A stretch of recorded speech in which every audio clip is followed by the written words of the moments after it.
أعوذ بالله من الشيطان الرجيم.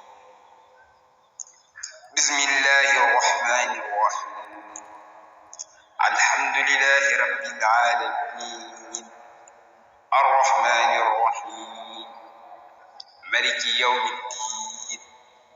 إياك نعبد وإياك نستعين.